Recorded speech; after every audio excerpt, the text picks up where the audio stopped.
ఈ వీడియోలో భిన్నాలు అంటే ఏంటి, వాటిని ఎలా రాయాలో నేర్చుకుంటాం. దీనినే ఇంగ్లీష్లో ఇంట్రడక్షన్ టు ఫ్రాక్షన్స్ అని అంటారు. ముందుగా భిన్నం అంటే ఏంటో తెలుసుకుందాం. భిన్నం అనగా ఒక మొత్తంలో కొంత భాగాన్ని సూచిస్తుంది, లేదా ఒక సమూహంలో కొన్నింటిని చెప్పేదే భిన్నం అవుతుంది.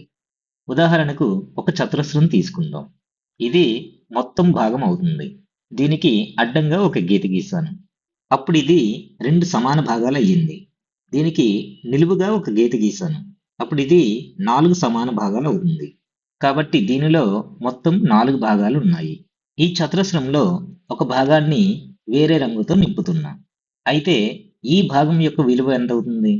మొత్తం 4 భాగాలు ఉన్నాయి.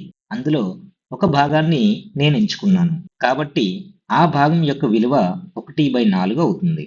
దీనిని 1/4 అని చదువుతాం. 1/4 అంటే నాలుగింటిలో ఒక భాగం అని అర్థం. మరియు ఈ 1/4నే భిన్నము అని అంటారు. ఈ భిన్నంలో పైన ఉండే విలువను లవం అని అంటారు. డివైడెడ్ బైకి కిందుండే విలువను హారం అని అంటారు. మరొక ఉదాహరణ చూద్దాం. ఒక దీర్ఘ చతురస్రం తీసుకుందాం. దీనిని 1/8 అనే భిన్నంగా రాయాలి. అంటే ఇచ్చిన ఆకారాన్ని 1/8 వచ్చే విధంగా ఈ దీర్ఘ చతురస్రంలో ఒక భాగాన్ని గుర్తించాలి. ఈ దీర్ఘ చతురస్రం మొత్తం భాగాన్ని సూచిస్తుంది. ఇప్పుడు దీనిని 8 భాగాలు చేయాలి. ముందుగా దీనిని 2 సమాన భాగాలుగా చేశాను. ఈ రెండింటిని ఇంకో 2 సమాన భాగాలుగా చేశాను. మొత్తం 4 సమాన భాగాలు వచ్చాయి. వీటిని 2 చొప్పున సమాన భాగాలుగా చేశాను. ఇప్పుడు మొత్తం 8 సమాన భాగాలు వచ్చాయి. అంటే భిన్నంలో మనకు హారం విలువ వచ్చింది. మనకు లవం విలువ 1 ఇచ్చారు. కాబట్టి ఈ 8 భాగాల్లోంచి ఒక భాగాన్ని మనం ఎంచుకోవాలి.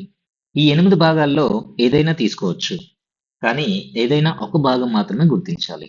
నేను రెండో భాగాన్ని తీసుకున్నాను. దీని విలువ 1/8 అవుతుంది. ఈ చిత్రం గమనించండి. దీనిలో 3 సమాన భాగాలు ఉన్నాయి. దీనిలో ఒక భాగాన్ని ఎంచుకున్నాం. అంటే 3 సమాన భాగాల్లో ఒక భాగాన్ని ఎంచుకున్నాం. కాబట్టి దీని విలువ 1/3 అవుతుంది. ఈ వృత్తాన్ని చూడండి. ఇది 5 సమాన భాగాలుగా విభజించబడింది. కాబట్టి దీని హారం యొక్క విలువ 5 అవుతుంది. ఈ వృత్తంలో ఒక భాగాన్ని ఎంచుకుందాం. అయితే ఆ ఎంచుకున్న భాగం యొక్క విలువ ఎంత అవుతుంది? 5 సమాన భాగాల్లో ఒక భాగాన్ని ఎంచుకున్నాం. కాబట్టి దీని విలువ 1/5 అవుతుంది. ఇప్పుడు ఒక త్రిభుజాన్ని తీసుకుందాం. దీనిని 4 భాగాలుగా విభజించాం మరియు ఒక భాగాన్ని ఎంచుకున్నాం.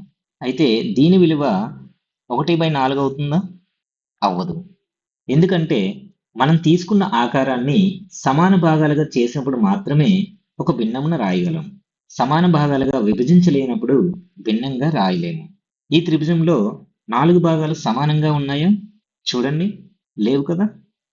కాబట్టి దీనిని ఒక భిన్నంగా రాయలేము. ఈ వీడియోలో మనం ఏం నేర్చుకున్నాం? భిన్నాలు అంటే ఏమిటో తెలుసుకున్నాం.